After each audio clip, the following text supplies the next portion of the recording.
नमस्कार बच्चों, आज फिर आपका इस क्लास में स्वागत करते हैं। आज हम आपके लिए क्लास 10th के लिए यूपी बोर्ड में जो आईयूपीएसी पद्धति में कार्बनिक यौगिक का निर्धारण, वो महत्वपूर्ण प्रश्न जो आपके पेपर से बाहर नहीं जाने वाले, ऐसे ही प्रश्नों का आज हम यहाँ पर सॉल्यूशन कराएंगे। तो बिना देरी करते हुए आज हम स्टार्ट करते हैं। तो सबसे पहले क्या है, कुछ कार्बनिक यौगिक की संरचना दी गई है, उनका हम आईयूपीएसी पद्धति में नामकरण करेंगे। तो पहला कंपाउंड है, यहां पर है CH3, फिर C है और यहां पर भी CH3 लगा हुआ है, फिर CH2, CH3, यहां पर भी आपका CH3 लगा हुआ है और यहां पर भी एक CH3 लगा हुआ है। तो इस तरह से एक ये आपका दो है। दूसरे में क्या है आपका CH2 डबल बॉन्ड CH और CH2Cl।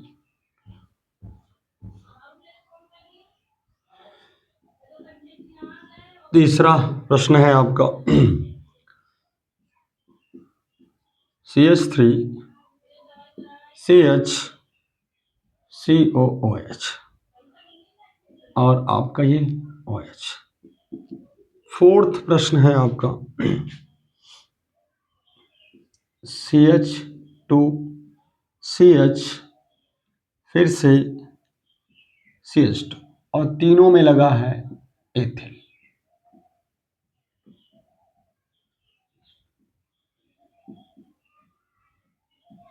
इस तरीके से अब पांचवा है, पांचवे में क्या है, ये है CH3 का होल ट्वाइस, CH3 का whole twice CH single bond CH2OH। फिर उसके बाद सिक्स्थ प्रश्न है यहाँ पर आपका CH3 CH2 CH2 1 2 3 4 5 1 2 3 4 5 6 CH2OH। और लास्ट है आपका, इससे जटिल आपके पेपर में नहीं आने वाला, ये है लास्ट में Cl, आयोडीन लगा हुआ है यहाँ पर और नीचे Br भी है और इधर आपका एक हाइड्रोजन। तो बच्चों ये आपके कंपाउंड हैं जो इनसे जटिल आपके सिलेबस में नहीं पूछा जाता, इनसे जटिल प्रश्न आपके सिलेबस में नहीं पूछा जाता। अब इन 7 कार्बनिक यौगिकों का हम क्या करेंगे, आईयूपीएसी पद्धति में नाम निर्धारण करेंगे। तो हम सर्वप्रथम उठाते हैं पहले प्रश्न को। तो जैसा कि जो हमने स्टार्टिंग में आपको बता दिया था कि आईयूपीएसी पद्धति में किसी कार्बनिक यौगिकों का नाम निर्धारण करना है तो क्या करते हैं, हम इन कार्बनिक यौगिकों में नंबरिंग का काम करते हैं और नंबरिंग किधर से करते हैं, जहां से क्रियात्मक समूह पास आ जाता है। क्या क्रियात्मक समूह पास आता है। तो हम यहां से देखते हैं, इधर से 2 पर आएगा, इधर से भी 2 पर आएगा। तो यहां पर हम लिख देंगे 1 2 3 4 5 1 2 3। इधर से भी कर सकते हैं, कोई दिक्कत नहीं। तो यहां पर हम लिखते हैं इसका आईयूपीएसी नाम निर्धारित के लिए। तो यहां पर जो आपके CH3 लगे हैं, तो हमने बता दिया था किसी भी कार्बन श्रृंखला के ऊपर या नीचे जो भी एथिल मेथिल लगता है तो सबसे पहले इनके नाम, अर्थात पूर्व ये जो लगे हुए हैं मेथिल, ये आपके पूर्व लग्न के रूप में काम करते हैं। तो यहाँ पर सबसे पहले क्या है, कार्बनिक यौगिकों का पूर्व लग्न लिखा जाता है, उसके बाद मूल शब्द हमने वहां पर जो बता दिया था वही सीरीज पर हम काम करेंगे। तो यहाँ पर सबसे पहले हम देखेंगे 2 यानी आईयूपीएसी नाम, आईयूपीएसी नाम। तो आईयूपीएसी नाम लिखते समय देख रहे हैं यहाँ पर 2 comma 4,4, 2,4,4 trimethyl, 2,4,4 dimethyl, sorry 3 है तो यहां पर ट्राई लग जाएगा, तो 2,4,4 ट्राई मेथिल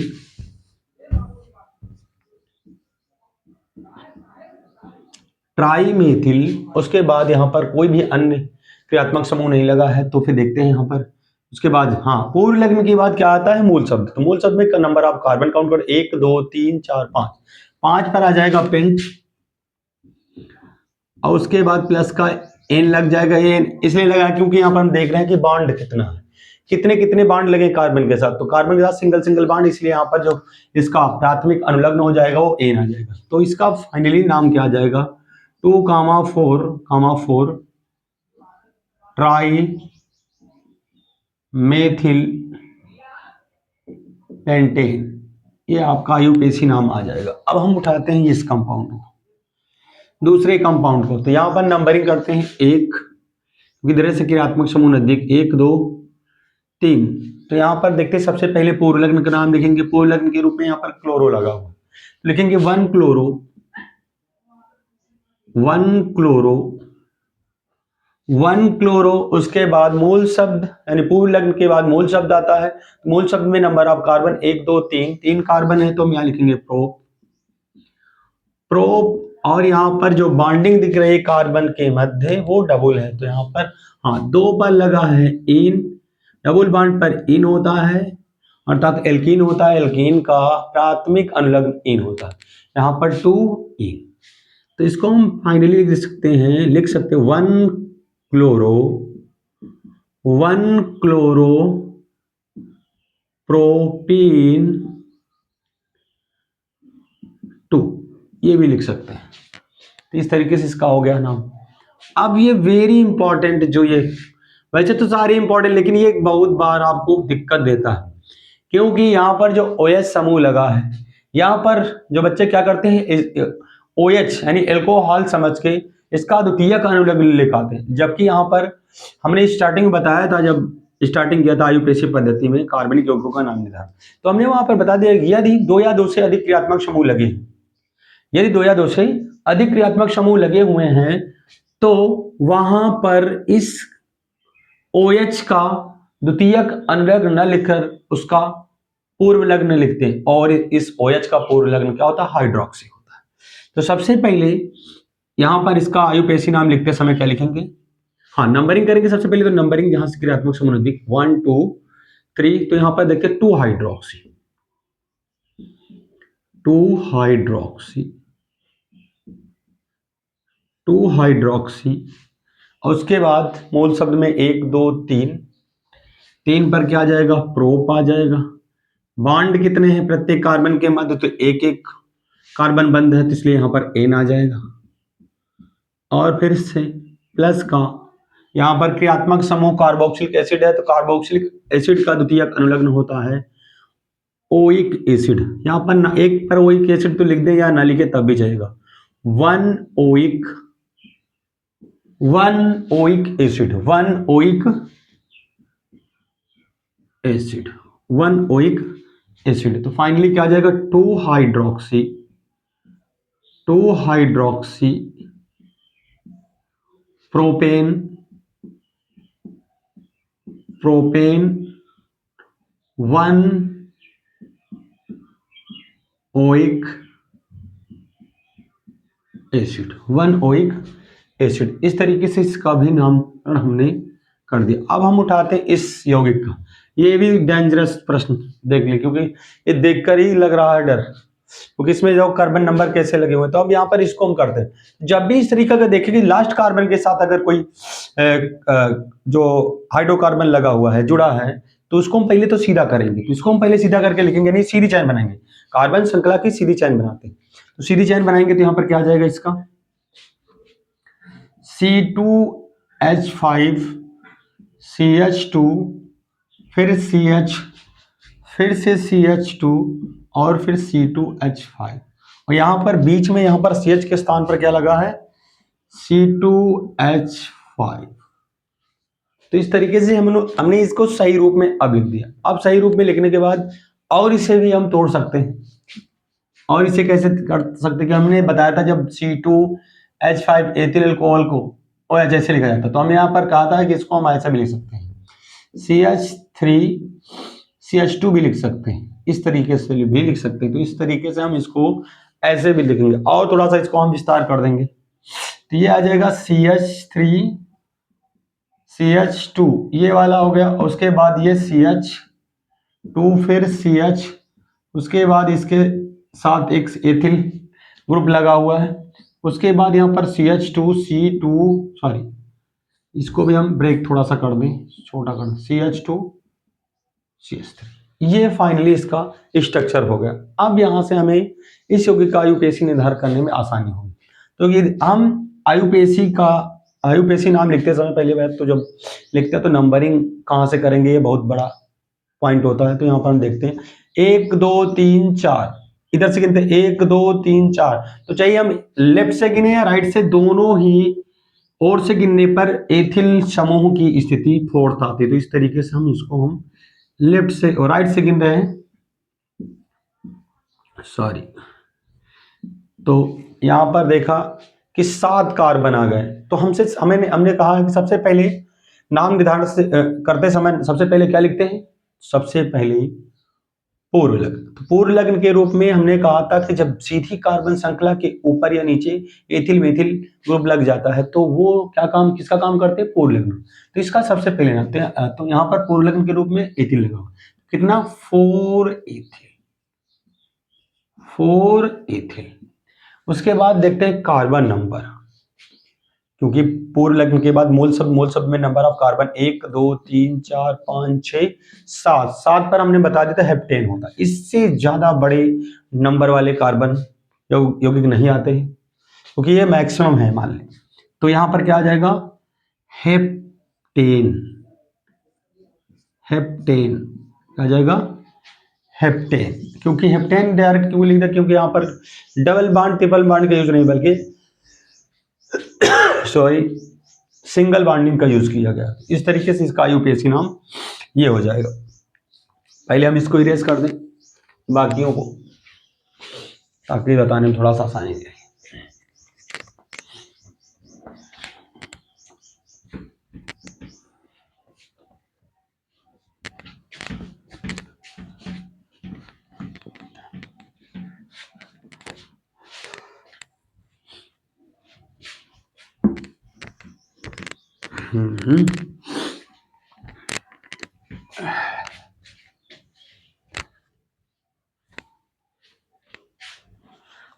अब हम उठाते हैं, ये कौन सा नंबर आपका हो जाएगा, ये पांचवा क्या है।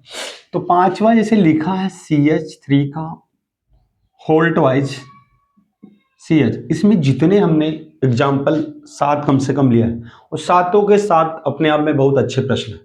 तो इनको हम विशेषकर ध्यान देकर या पेपर के पहले हम देखकर जरूर जाएंगे। CH2OH। अब यहाँ पर इसको हम क्या करेंगे, किस तरह लिख सकते हैं, इसके साथ जितने भी समूह लगे तो ये पिछले वाले कार्बन पर चले जाते हैं। तो पहले लिखेंगे CH3, क्योंकि इधर जो था CH3 ही आता है। यहाँ पर ये CH3, क्योंकि CH3 डबल है तो ये आपका एक CH3 इधर चला जाएगा। अगर यहाँ पर 3 होते, यहाँ पर होल थ्राइज होता तो एक CH3 ऊपर भी लिख सकते हैं। ऐसा हम बता दे रहे ताकि आपको गलती ना करें वहां पर पेपर में, क्योंकि इस तरीके प्रश्न आते तो फिर समझ में नहीं आता कैसे करें। तो इनको हम पहले बना के बताते हैं। तो ये हमने क्या है, इसका स्ट्रक्चर रियल बना दिया।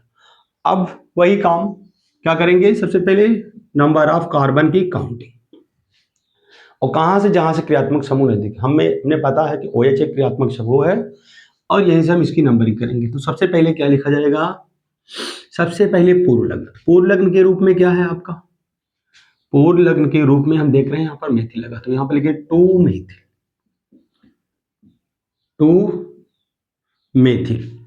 और उसके बाद नंबर ऑफ कार्बन, क्योंकि और कोई पूर्व लग्न नहीं, 1 2 3 पर होता है प्रोपेन, क्योंकि यहाँ पर सिंगल बॉन्ड है इसलिए हम डायरेक्ट लिख सकते हैं प्रोपेन।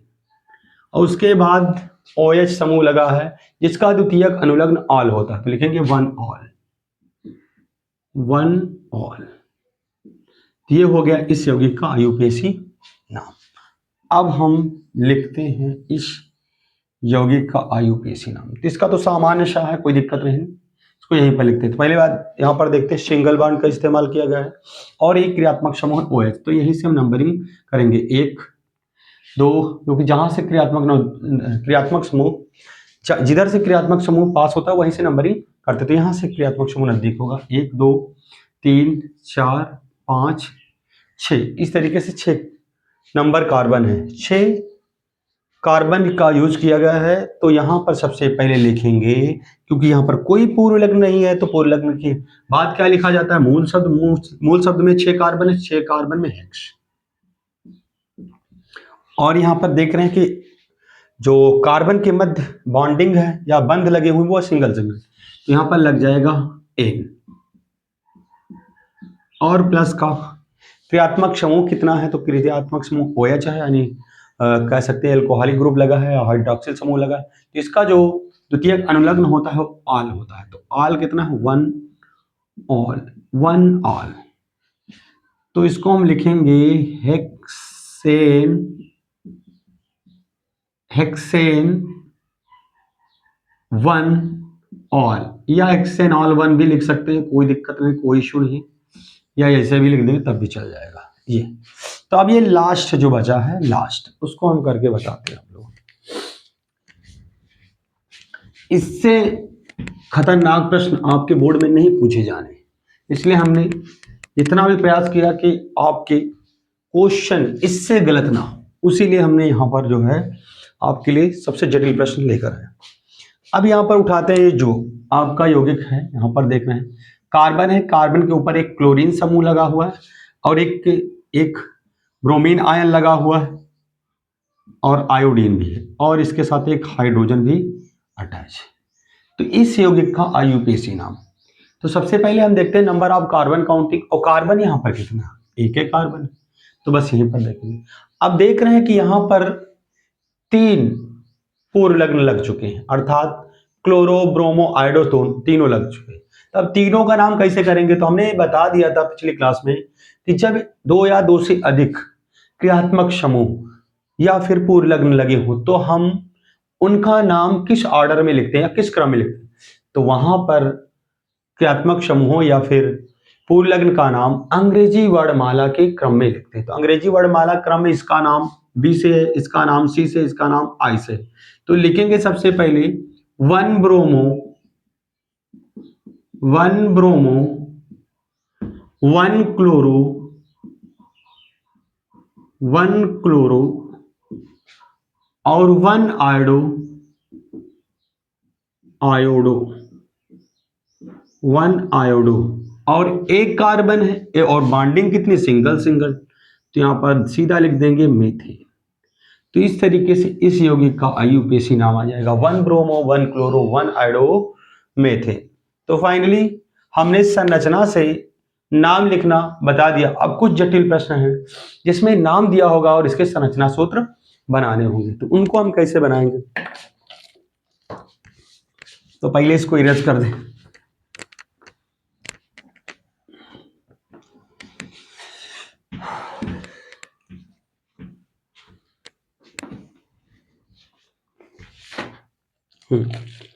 अब कुछ यौगिकों क्या है, निम्नलिखित यौगिकों का संरचना सूत्र लिखिए।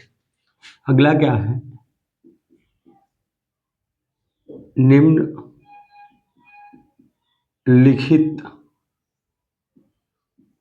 यौगिकों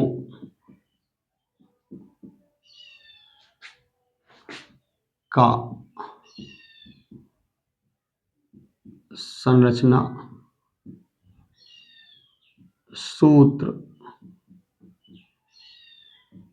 लिखिए। तो कुछ यौगिक हैं जिनका हमें क्या लिखना है, संरचना सूत्र। तो नाम दिए हैं, पहला है ए क्या है, propane two all, propane two all, propane two all, ये आ जाएगा।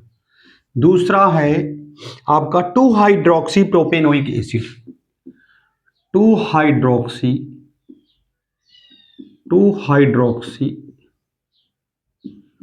Propanoic acid, propanoic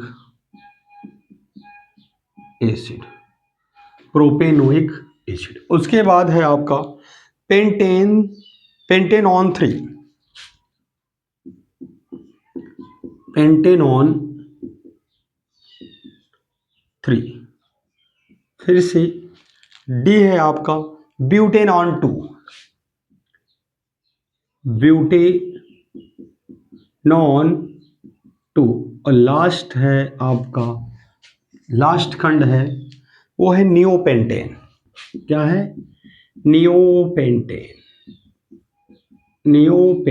very very most important, ये जो नियोपेंटेन, क्योंकि कभी कभी ये दे देता नियोपेंटेन का जो है आयुपेशी नाम तथा संरचना सूत्र लिखिए। तो वैसे यहाँ पर सारे के सारे यौगिकों का हमें संरचना सूत्र निकालना है। क्या है? निकालना है। तो हम सबसे पहले उठाते हैं प्रोपेन टू ऑल को। तो देख यहाँ पर सबसे पहले करना क्या होता है, जब भी हमें किसी कार्बनिक यौगिक का संरचना सूत्र लिखना होता है तो सबसे पहले हम यहाँ पर देखते हैं कि नंबर ऑफ कार्बन के लिए। तो प्रोपेन लिखा है तो प्रोपेन के लिए हमें पता है, यहाँ पर प्रोपेन के लिए हमें पता है कि कितने कार्बन, 3 कार्बन। तो ज्यों का तो पहले हम कार्बन नंबर हम क्या करते हैं, लिख देते हैं। फिर हमें पता है कार्बन की 4 संयोजकता है, उसी के साथ हमें इनको अटैच करना है।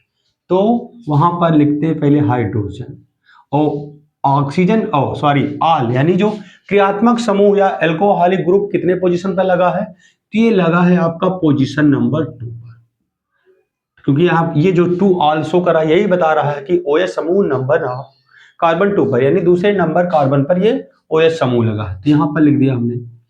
उसके बाद बैलेंसी करेंगे तो यहां पर इस कार्बन की 4 हो गई, 1 2 3,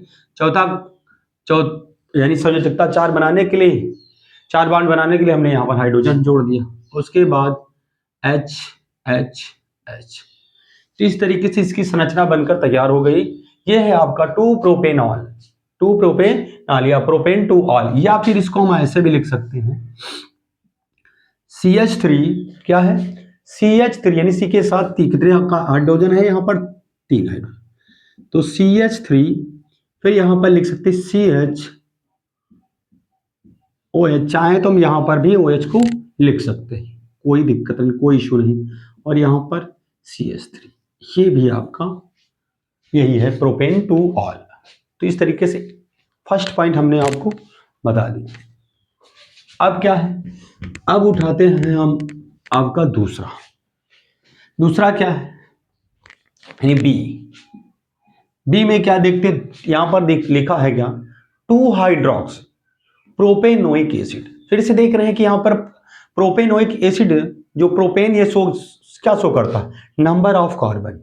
तो यहां पर यानी इस यौगिक में कितने कार्बन है, तो यहां पर प्रोपेनोइक एसिड मतलब 3 कार्बन प्रोपेन पर, क्योंकि हमने बता दिया था 1 कार्बन पर मेथ होता है, 2 कार्बन पर एथ होता है, 3 कार्बन पर प्रोप होता है, और 4 कार्बन पर ब्यूट होता है, और 5 कार्बन पर पेंट होता है। तो यही चीज हम बता रहे हैं कि यहाँ पर कितना 2 हाइड्रोक्सी प्रोपेनोइक एसिड है। तो बी वाले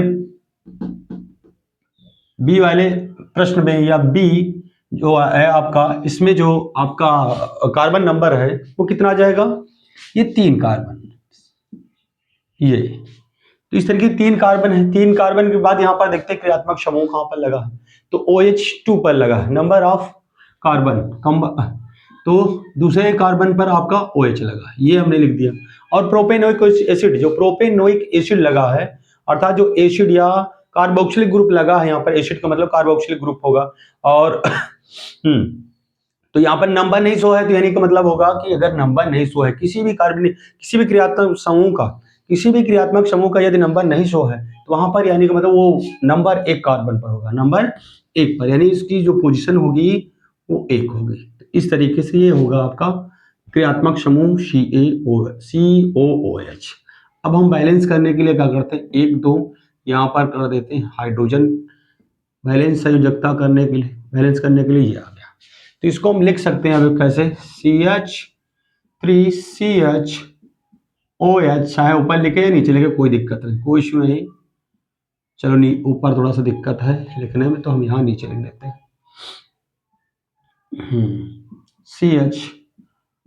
CHOH। हाँ, हाइड्रोक्सी यहाँ पर मैंने बता दिया कि हाइड्रोक्सी इसके लिए क्यों नाम यूज हुआ, क्योंकि जब दो या दो से अधिक क्रियात्मक समूह लगे होते तो OH का द्वितीयक अनुलग्न ना लिखकर इसका प्राथमिक पूर्वलग्न लिखते हैं, तो इसलिए यहाँ पर हाइड्रोक्सी और यहाँ पर COOH। ये इसका स्ट्रक्चर फार्मूला हो गया, संरचनात्मक सूत्र हो गया। अब उठाते हैं हम C पॉइंट को, किसको, C को उठाते हैं। उम्मीद है कि आप लोगों को समझ में आएगा। तो यहां पर लिखा है पेंटेनॉन 3, तो पेंटेनॉन 3, तो यहां पर पेंटेन से क्या पता चल रहा है कि 5 कार्बन। तो सर्वप्रथम क्या करेंगे, हम 5 कार्बन लिखेंगे, यहां पर 5 कार्बन। तो 5 कार्बन लिखेंगे कैसे, पहले इनको हम सिंगल, क्योंकि यहाँ पर इन आयन का नाम नहीं है, केवल कार्बन है और क्रियात्मक समूह है, अर्थात बांड में N है, इसीलिए हम यहाँ पर क्या करेंगे 1 2 3 4 5 4 1 5। अब देखते हैं कि यहाँ पर कार्बन हमने लिख दिया, 5 कार्बन वाला यौगिक है तो 5 कार्बन हमने लिख दिया। अब क्या करेंगे, अब देखेंगे कि यहाँ पर फंक्शनल ग्रुप या क्रियात्मक समूह कितने पोजीशन पर है। यहाँ पर लिखा है 3, अर्थात तीसरी पोजीशन पर है। तो तीसरी पोजीशन पर है कौन सा, कीटोन, क्योंकि कीटोन के लिए ही ऑन जो द्वितीयक अनुलग्न इस्तेमाल किया, तो यहाँ पर लिखेंगे। तो इसका तो बैलेंस हो जाएगा 2 1 3 1 4 कार्बन, 4 बैलेंस ही हो जाएगा। अब इसके बाद बाकी हाइड्रोजनों, बाकियों कार्बनों में हम क्या जोड़ देंगे, हाइड्रोजन जोड़ देंगे। तो यहां पर इसकी कितनी हो गई, हाँ अब इसकी 1 2 3 4, इसकी तो बैलेंस है, इसका 1 2 3 4, क्योंकि यही बैलेंस ही ध्यान देना होता है कि कितने हाइड्रोजन लगाना है यौगिक के साथ। तो ये हमारा बनकर तैयार हो गया किसका स्ट्रक्चर या संरचना सूत्र, 3 पेंटेनॉन का। इसको हम ऐसे भी लिख सकते हैं इस तरीके से, CH3 CH2 C double bond O CH2 CH3, यही है आपका 3 पेंटेनॉन का सूत्र। हम ब्यूटेनॉन को लिखेंगे, इसको ब्यूटेनॉन।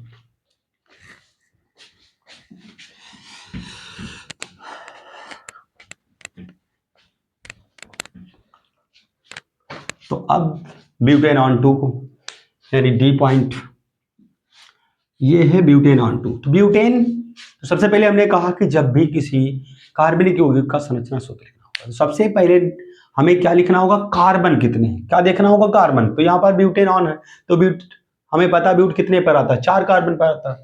4 कार्बन हम लिख देंगे जो का, तो 4 कार्बन हमने 1 2 3 4 कार्बन लिख दिया। उसके बाद हम देखेंगे इन, यानी किस पोजीशन पर, इस हाइड्रोकार्बन में किस पोजीशन पर क्रियात्मक समूह, तो दूसरे पोजीशन पर, अर्थात यहां पर हम कह सकते हैं आपका कीटोन ग्रुप या समूह लगा है, इसलिए हमने यहां पर CO ग्रुप लगा दी। अब बाकी में हमने यहां पर देखा इसका जो है बॉन्ड या कार्बन की चारों संयोजकता संतुष्ट है।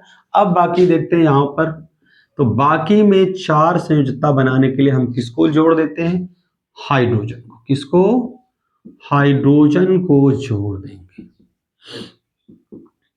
तो इस तरीके से इसके सूत्र भी बनकर, यानी यह भी सूत्र बनकर तैयार हो गया था। अब इनको और किस तरीके से, इसको समेट के कैसे लिख सकते हैं, तो R में हम क्या लिख सकते हैं, अथवा CH3 CH2 CH3 CH2 CO double bond, क्योंकि जब कीटोन लिखा जाता है तो कीटोन के साथ एक कार्बन में जो ऑक्सीजन जुड़ा होता है और डबल बॉन्ड के साथ जुड़ा होता है। तो यहाँ पर CH2 C double bond O, फिर से सिंगल बॉन्ड CH3, ये आपका आ गया क्या, ये आपका आ गया 2 ब्यूटेनॉन, या सॉरी ब्यूटेनॉन तो अब नियोपेंटेन ये तो पहली बात, तो इसको देखकर पता नहीं चलता कि ये कैसे इसका सूत्र बनेगा, इसीलिए हमने इसको लिया है कि अगर ये सामान्य नाम में आ गया तो हम यहाँ पर कार्बन से पता नहीं कर पाएंगे।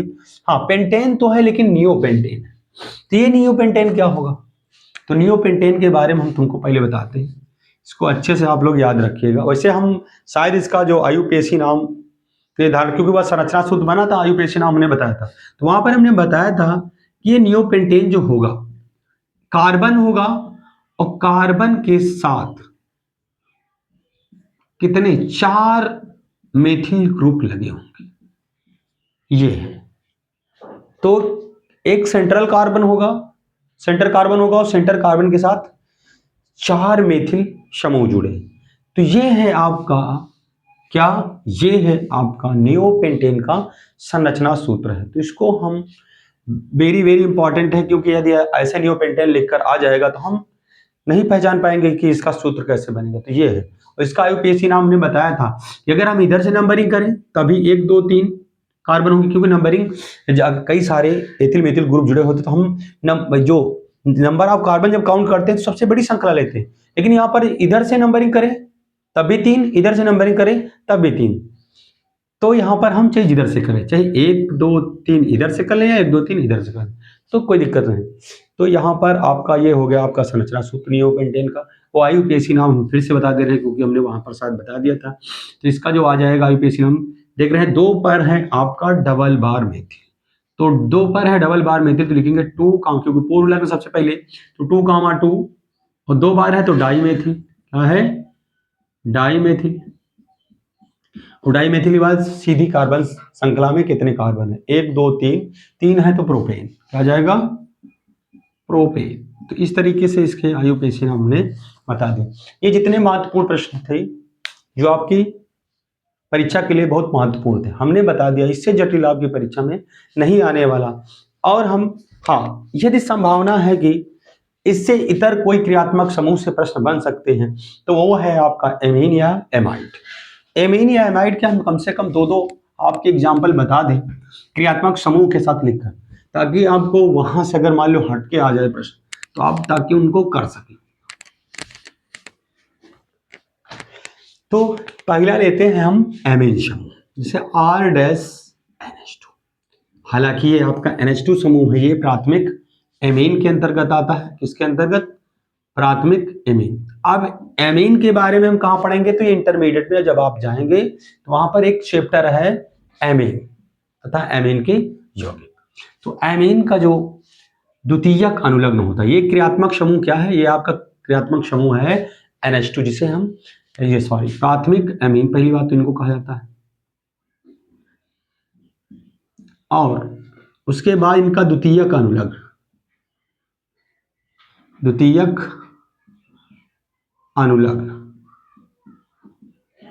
अनुलग्न क्या आ जाएगा, एमीन आ जाएगा। क्या आ जाएगा? एमीन आ जाएगा। तो ये आपका जो R जुड़ा होता है ये आपका एल्किल समूह होता है, अर्थात हाइड्रोकार्बन होता है। क्या होता है? हाइड्रोकार्बन। तो इसके एग्जांपल में जैसे हम पहले लेते हैं CH3NH2। तो सबसे पहले वही फार्मूला कि सबसे पहले क्रियात्मक समूह, सबसे पहले पूर्व लग्न, तो पूर्व लग्न यहाँ पर कोई ऐड नहीं, तो उसके बाद क्या है मूल शब्द में नंबर ऑफ कार्बन कितने, 1 कार्बन, तो यहाँ पर आ जाएगा मेथ। सिंगल बॉन्डिंग का यूज है क्योंकि डबल बॉन्ड दिख नहीं रहा, तो यहाँ पर एल लिखेंगे। और उसके बाद हम लिखेंगे क्रियात्मक समूह का द्वितीयक अनुलग्न, तो यहाँ पर क्या है NH2 है, तो इसका लिखेंगे एमीन। क्या लिखेंगे? एमीन। एमीन आ जाएगा। तो इसको हम जोड़ के जब लिखेंगे तो ये जो था है एक के साथ जुड़ेगा थे, तो और ये जो ना है एक के साथ जुड़ेगा तो नहीं, तो मेथेने मेन आ जाएगा। इसी तरीके से हम और भी लिख सकते हैं, जैसे CH3 CH2 NH2, और भी लिख सकते हैं CH3 CH2 CH2 और NH2।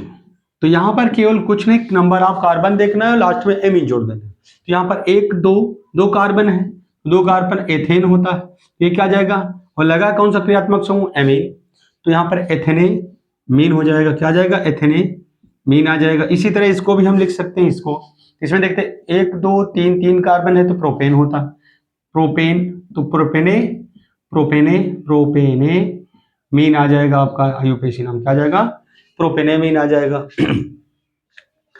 आगे देखते हैं यहां पर,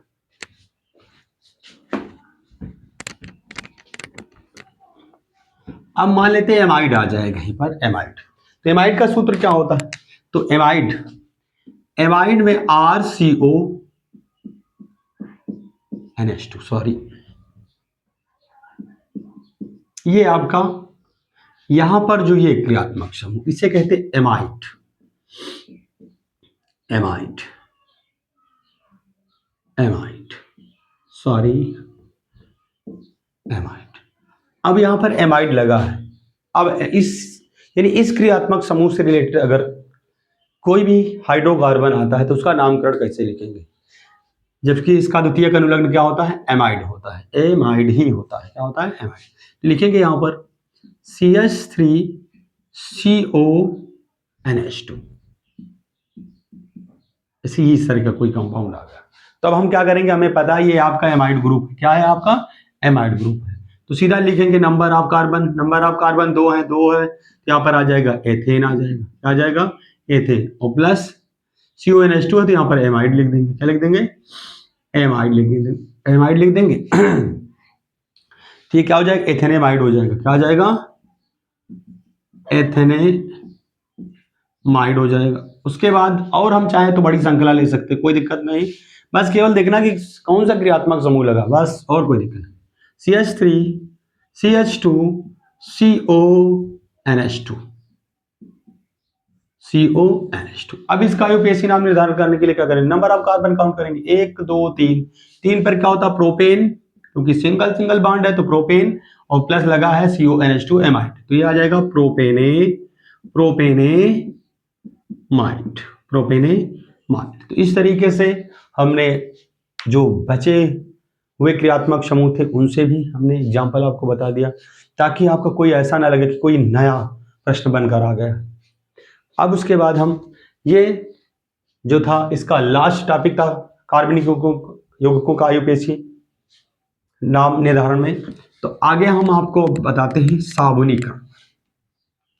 तो आगे अगला टॉपिक हमारा है साबुन, क्या है, साबुन। वैसे तो हमने यहाँ पर आयुपेशी के जितने जटिल प्रश्न थे, आसान थे, सभी हमने करवा दिया है, उम्मीद है कि आप लोगों को समझ में आया होगा। तो अब आगे हम चलते हैं साबुन।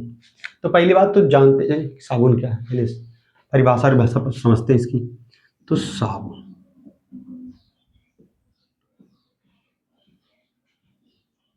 तो साबुन के बारे में देखते भाई,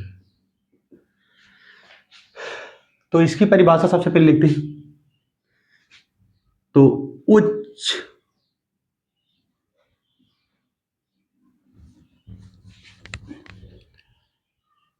उच्छ्वसीय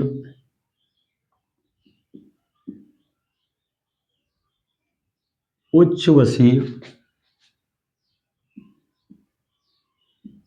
अम्लों के, उच्छ्वसीय अम्लों के सोडियम,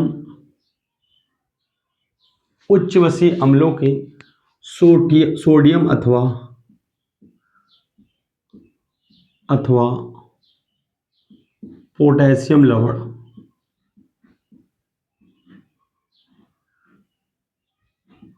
पोटेशियम लवण क्या है, साबुन की परिभाषा उच्छ्वसीय अम्लों के सोडियम अथवा पोटेशियम लवण साबुन साबुन कहलाते हैं।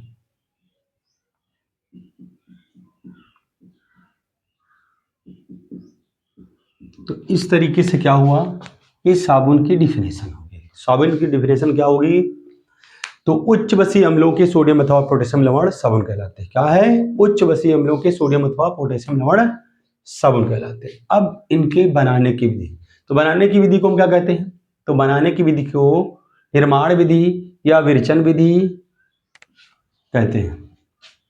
तो निर्माण विधि,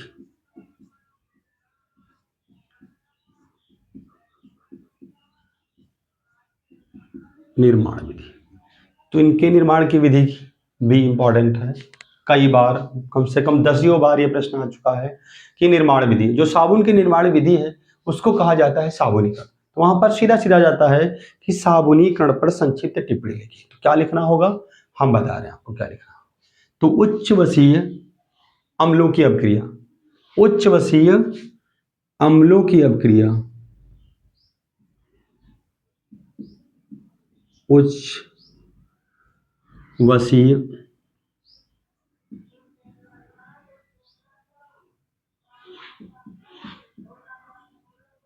अम्लों की क्रिया,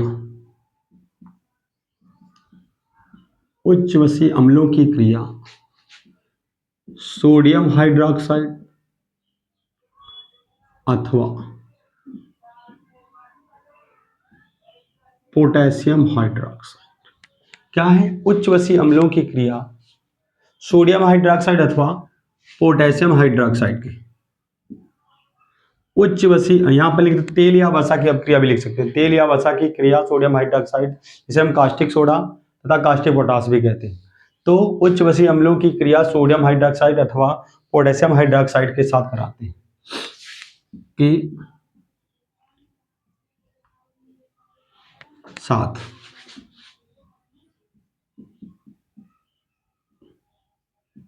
कराते हैं तो साबुन का निर्माण होता है। साबुन का निर्माण होता है।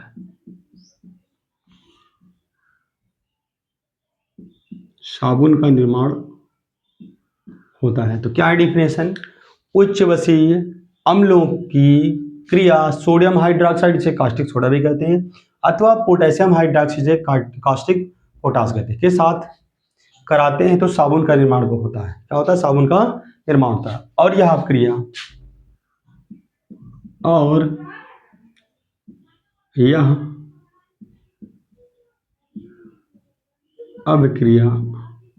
और यह अभिक्रिया साबुनीकरण कहलाती। क्या कहलाती, साबुनीकरण कहलाती।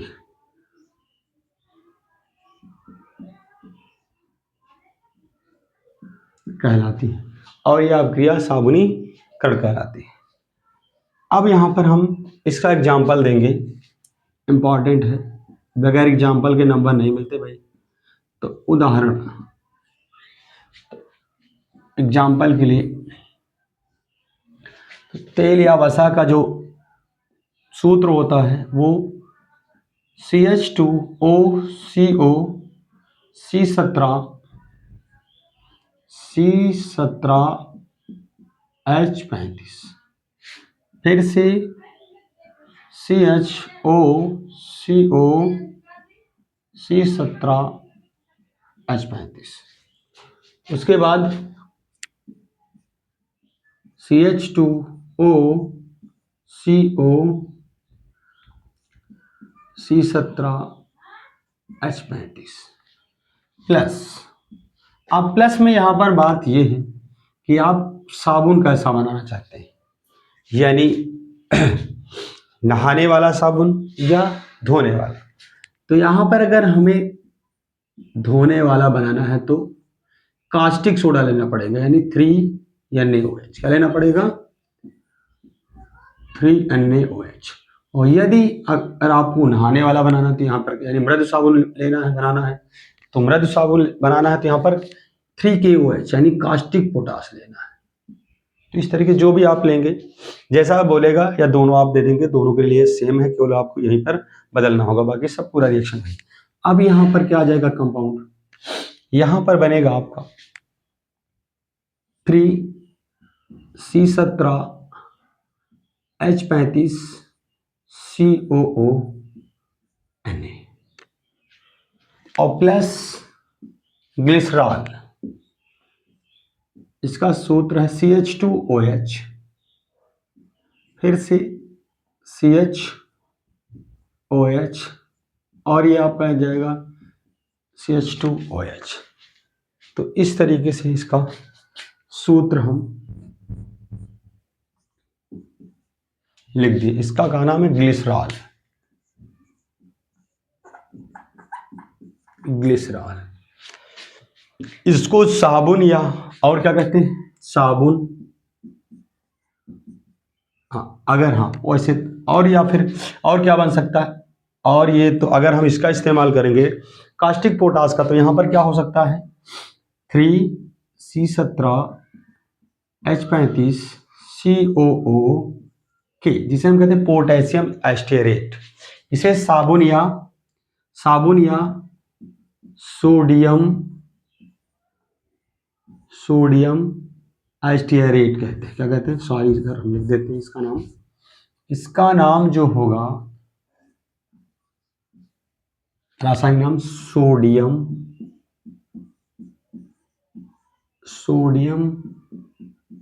एस्टेरेट।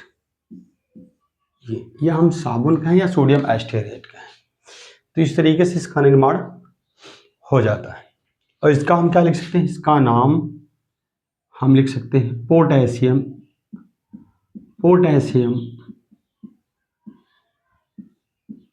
एस्टेरेट। और जैसे यहाँ पर ग्लिसरॉल है, तो ये ग्लिसरॉल को हम आयुपेसिम कैसे लिख सकते हैं? आयुपेसिम नाम क्या हो सकता है? तो ग्लिसरॉल का आयुपेसिम नाम हम बता दे रहे हैं, क्योंकि यहाँ से हम चाहे इधर से नंबरिंग करें चाहे इधर से, दोनों छोर से नंबरिंग करने पर OH समूह पास पड़ेगा और तीनों स्थानों पर है। तो यहाँ पर देख रहे हैं 3 बार OH का इस्तेमाल है, 3 बार एल्कोहलिक ग्रुप लगा है, तो यहाँ पर इसका आयुपेसी नाम क्या हो जाएगा? IUPAC नाम। तो 1 2 3 कार्बन है, 3 पर होता है प्रोपेन, उसके बाद 1 2 3 3 बार OH समूह लगा, तो 1 2 3 और 3 बार ट्राई और OH के लिए ऑल। तो सॉरी, ये आ गया, इसका भी आयुपेसिन हमने बता दिया। तो इस तरीके से साबुन के बारे में यहाँ पर जो है इंपॉर्टेंट पॉइंट आता है कि दिखता है कि साबुनीकरण पर संक्षिप्त टिप्पणी लिखिए। तो आप साबुनीकरण पर इतना लिख लेंगे तो आपका काम चल जाएगा। तो इस तरीके से आज की क्लास यहीं पर समाप्त करते हैं। जय हिंद, नमस्कार।